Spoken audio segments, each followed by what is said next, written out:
Vision is not perfectly formed from the start. Everything becomes clearer as we travel down the path. So when I set it up, I didn't have a particular notion of this is what I really wanted. Owning a business in Nigeria is like expecting the worst to happen at any moment. The government could come on board and say every business on this this place was awarded. There's a federal road that is meant to pass through here. So every business has 1 week to leave. Do you know that being an entrepreneur is not only the ability to see opportunity and utilize it, but also being able to inspire so many people around you? Therefore, on this series, we are going to be featuring so many young individuals and entrepreneurs to share their stories on how they could be able to build their businesses to where it currently is. Welcome to Entrepreneurship Series.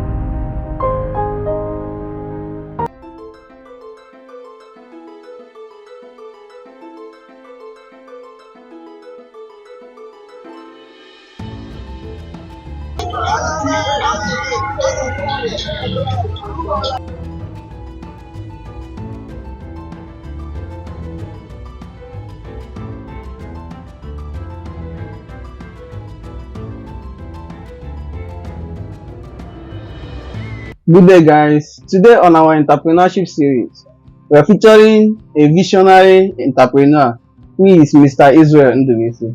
Today I came to share his story on how he could be able to build his business in this current economy of Africa, Nigeria more especially. Good day, sir. Good evening, brother. Can we meet you, sir? Okay, my name is Izzy Concept. I'm an indigenous of Anambra State.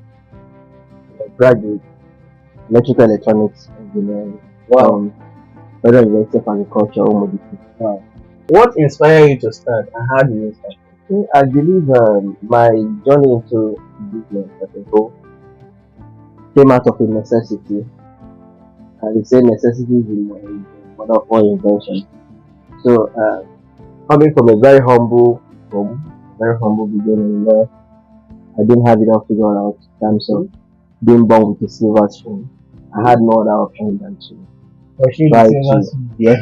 try to create a pathway for myself through engaging myself in different endeavors. Because when you set out, I think it was Mark Zuckerberg who said, vision is not perfectly formed from the start. Everything becomes clearer as we travel down the path. So when I set it up, I didn't have a particular notion of this is what I really wanted. I just knew I had to create a need. I create a solution to the immediate problems of lack, and that bettered everything around me. How did you start and when did you start? Alright, I gained admission in 2012, August 12, 2012. Where? Which school? To study electrical electronics engineering, Federal University of Agriculture, Umudiki, also known as my fellow bank. And before I gained admission, I was already full-time worker. I had to resign at my place of work to pursue my dreams of studying engineering. And before then, I had worked. I finished WIEC. I wrote my WIEC in 2010 and got a job at Mills Nigeria PLC on the day that Yaradua died. That should be 10th of May 2010. That was the day I got a job. And from there, I went into teaching before I gained admission. And when I gained admission, as is common with everyone from a humble beginning, training in school was difficult because there wasn't much support coming from home. So second semester 100 level, I decided I needed to get my hands busy with things. I started by selling post-UTME recharge cards. Back then, post-UTME was done through cards, physical cards. So I would purchase cards from the bank university, and as people were coming to apply for post-UTME, I would sell the card to them and also do the registration myself.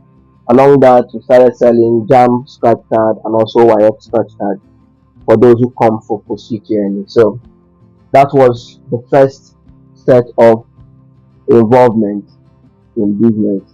From there, started course registration, the guys that move around with computer trying to register courses. And along the line, I saw a need to go fully into academics. I saw an opportunity. I noticed that a lot of students basically could not follow through with the lectures due to the large population of the class, and there was no notable materials for students to prepare for, either for the lectures or for exams.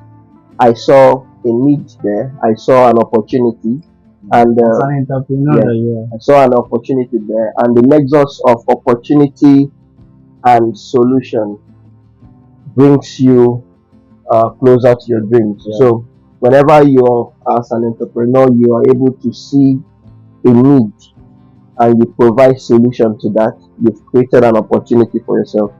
So I took advantage of that. I decided that I would put together a very concise and simple study guide for students who would want to follow through the classes, and also after the classes to have something they can read with to understand what they did in class. So I made a preparation for the course outline.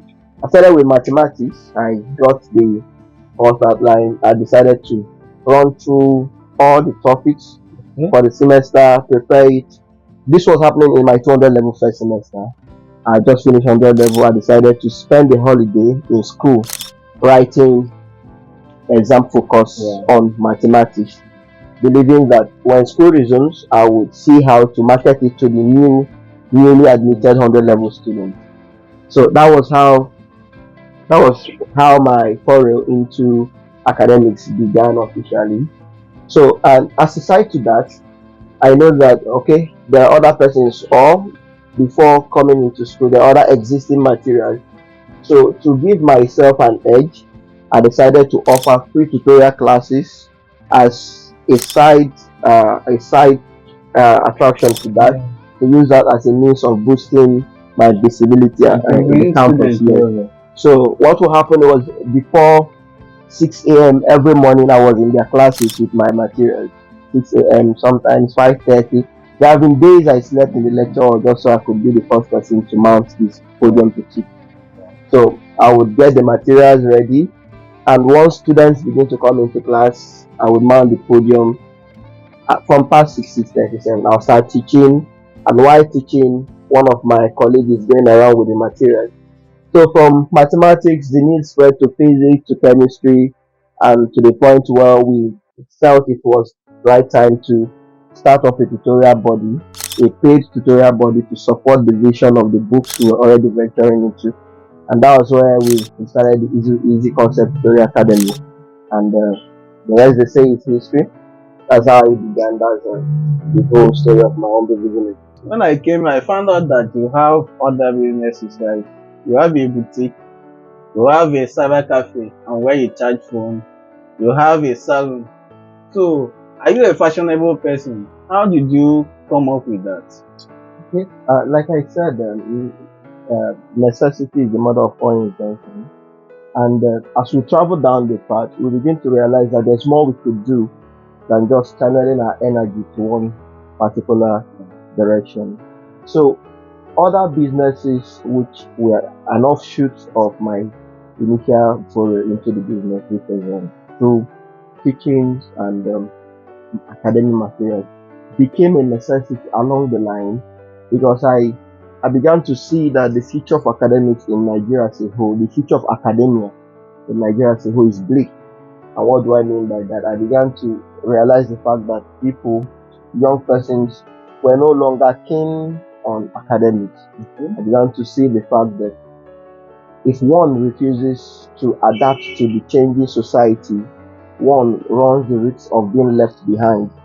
So, as a young entrepreneur, you must be able to see the change taking place in your immediate environment and you must reinvent yourself to fit into the new narrative, because the old narrative always fizzles out.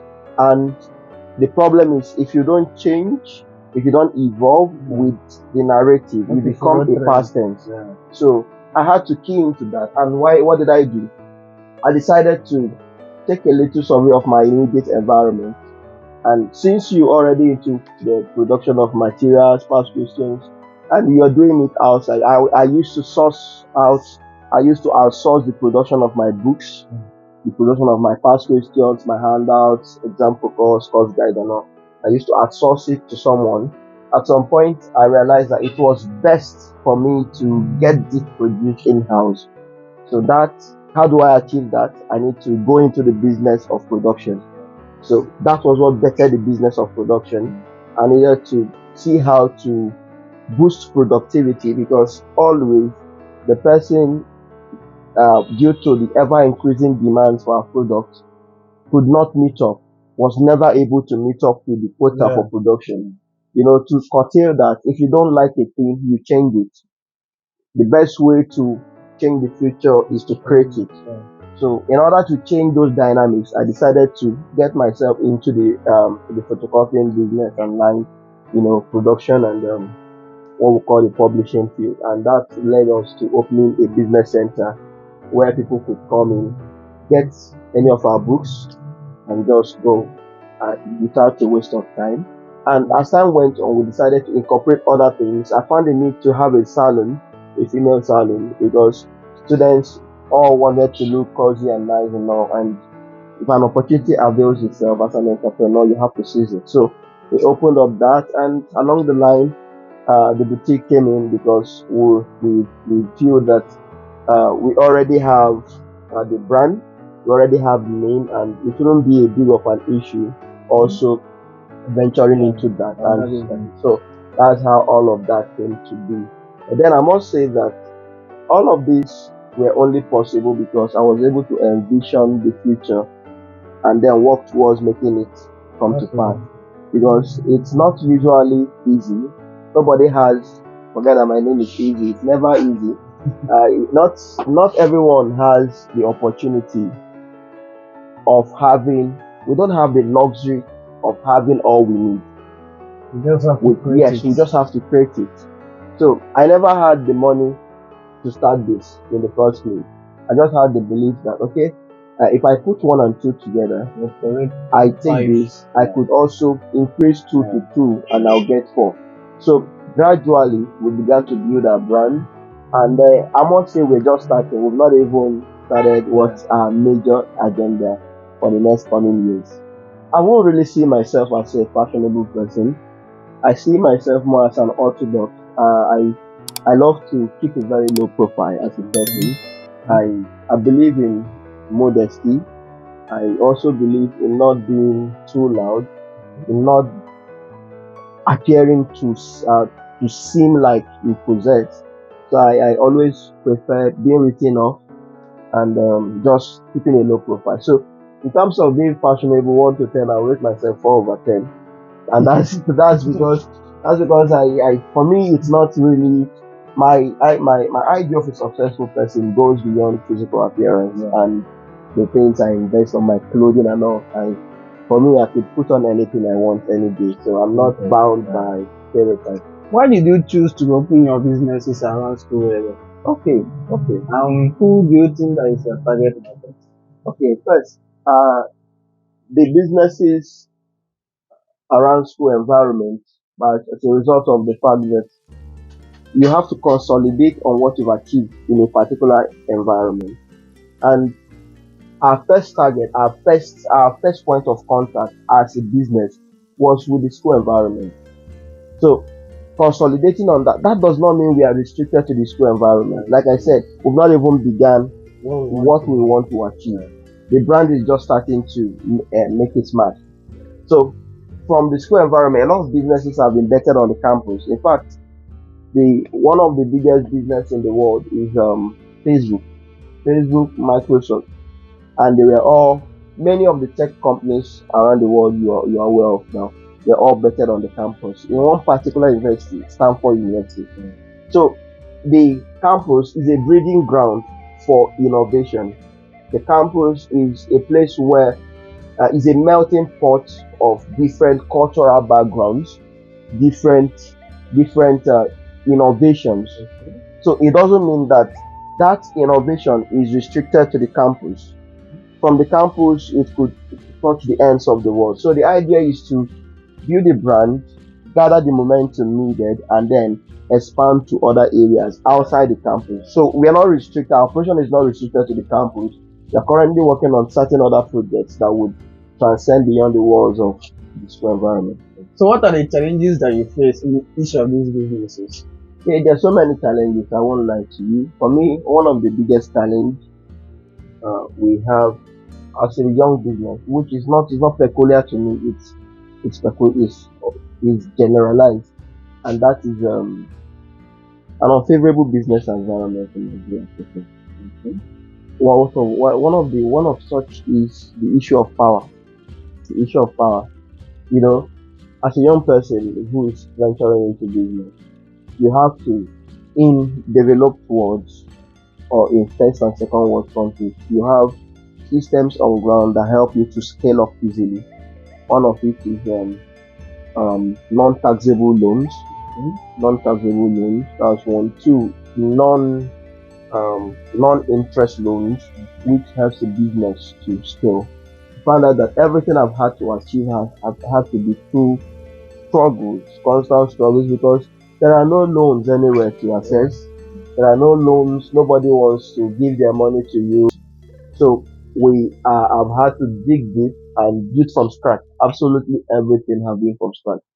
So those are the challenges. The major challenge is that of finance, and then the fact that we do not have a corporate system that supports small and medium enterprises, such that people can easily scale up. Also, we do not have a cluster.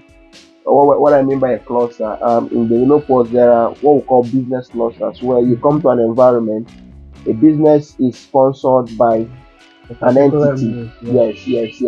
Basically, sometimes in the form of a government organization, and those businesses, yes, like the issue of power, internet, and all, are taken care of. So that's the challenge. The challenge is that of capital. Challenge is that of an enabling business environment. The challenge is also that of finding people who actually also believe in the dream and who want to also take part, who see the vision you are trying to create. So basically, all of those are the issues anyone, not just myself, anyone venturing into business is going to face, because it will take a hard time convincing anyone that you have a vision and the vision is scalable. But it is left to you as the person to have to find your way through the mistakes you make, through the miscalculations, you find out you are closer to achieving your goal. So the mistakes, the miscalculations only deter minds that are not yet made up on what they want to do. So if you're made up, the mistakes will only make you realize that, just like Thomas Edison, every attempt failed is one step closer to success. So how does it feel in building a business in Africa, more especially Nigeria that we are in now? Okay, for me, I think the feeling of having or owning a business in the present day Nigeria, I want to be specific about Nigeria because many other African countries are way past where we are. So one of the challenge of building a business in Nigeria is that of policy somersault. Policy somersault, I will explain is there are no definite framework towards success. A business could wake up tomorrow and every of the calculation is made for the year. Let's say it was made when there was 450 naira. The business has calculated what its expenditures will be like for the year or for the month and have forwarded same to its investors. And then suddenly fuel goes to 600. Policy somersault. They have to go back to the drawing board. A business could make a deal, let's say when dollar is 700, and then you wake up next week, that particular proposal is no longer, is null and void. Why? Because you're waking up and you're finding that dollar is now 800, and then you work with 800 next to 1000. So the business environment, the Nigerian business environment is shrouded in uncertainty. So owning a business in Nigeria is like expecting the worst to happen at any moment. The government could come in on board and say every business on this lane this place was awarded. There's a federal road that is meant to pass through here. So every business has 1 week to leave. And that's it. So the uncertainty in the business environment in Nigeria is the biggest challenge we have, because companies do not have the assurance that their investment will be protected on the long run. That's one. So it has also affected FDI, foreign direct investment, into the Nigerian market or commerce, because a lot of foreign investors have lost confidence. One of it is the fact that the rule of law seems not to prevail in Nigeria. Nobody obeys court order, starting from the government at the top. So that makes it very difficult to attract foreign investment into our economy. That's one. Two, another challenge, one of the issues also, which as a business person in Nigeria one feels, is that of manpower, adequate manpower. Because basically we are at that point where enough persons no longer want to engage in legal transactions. So it has diminished trust. Everyone questions the other person's source of income, and that has made it also difficult convincing people that you won't run away with their money. So it's a feeling of uncertainty, basically, owning a business in Nigeria. But then when you're doing it amidst all of those challenges and you're succeeding and you're punching above your weight, given the limited resources at your disposal, what that means is that there's this feeling of fulfillment. Yes, you're glad, it's uncertain generally, but then you are amidst all of those challenges, in spite of all of those challenges, you're making a headway, and that's the feeling of fulfillment right there. Where do you see your businesses in the next 2-3 years? Okay, for me, our business in the next 2-3 years should have spread to 5 different states, and I'm specific. I'm not wishing. I'm specific because our goals are scalable, our goals are measurable. We have sat down and we have concluded that in the next 3-4 years, our business would have extended to 1 Asaba, 2 Enugu, 3 Port Harcourt, 4 Owerri, and 5 Abuja. So we are certain that we're going to do it. The pathway has not been fully cleared, but we are consistently putting efforts day and night to make sure that in the next 2-3 years we have at least laid the groundwork for a national brand. That's also in a decade should be an international brand as well. I know that many young Nigerians or many young people out there are watching this video. So what advice do you have to give to them?